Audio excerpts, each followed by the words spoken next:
திருச்செந்தூர் அருகே பரப்புரைக்கு சென்ற அமைச்சர் அனிதா ராதாகிருஷ்ணனிடம் தேர்தல் வாக்குறுதிகள் குறித்து பொதுமக்கள் சரமாரியாக கேள்வி எழுப்பியதால் அங்கிருந்து உடனடியாக கிளம்பி சென்றார்.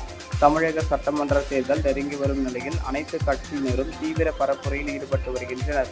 இந்நிலையில் திருச்செந்தூர் சட்டமன்ற தொகுதியில் திமுக சார்பில் போட்டியிடும் அமைச்சர் அனிதா ராதாகிருஷ்ணன் நேற்று முதல் தீவிர வாக்கு சேகரிப்பில் ஈடுபட்டு வருகிறார்.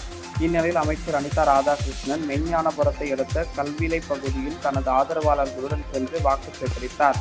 அப்போது கல்விலை பகுதியைச் சேர்ந்த பெண்கள் கடந்த 20 ஆண்டுகளில் அளிக்கப்பட்ட வாக்குறுதிகள் எதுவும் நிறைவேற்றப்படவில்லை என கூறி அவரது வாகனத்தை மறித்து வாக்குவாதத்தில் ஈடுபட்டனர். இதையடுத்து அமைச்சர் வாகனத்தில் உடனடியாக பெறப்பட்டு சென்றார்.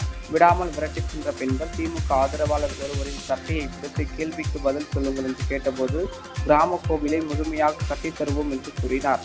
அதற்கு அந்த பகுதி மக்கள் கையெடுத்து கும்பிட்டு கோவிலை தாங்களே கட்டிக்கொள்வதாக கூறினர். இதையடுத்து திமுகவினர் அமைச்சருக்கு பின்னால் வேகமாக சென்றனர். இதனால் அங்கு பெரும் பரபரப்பு ஏற்பட்டது.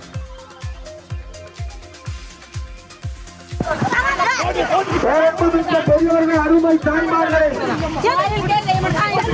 வாக்காள வல்லல் பெருமக்களை உதயசூரிய செல்லும்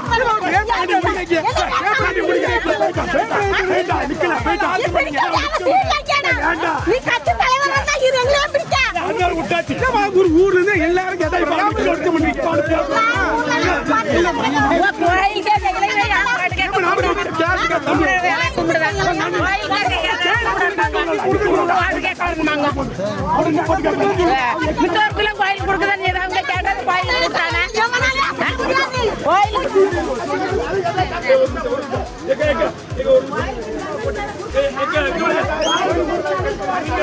கோயில் கொடுக்குதான் கேட்டது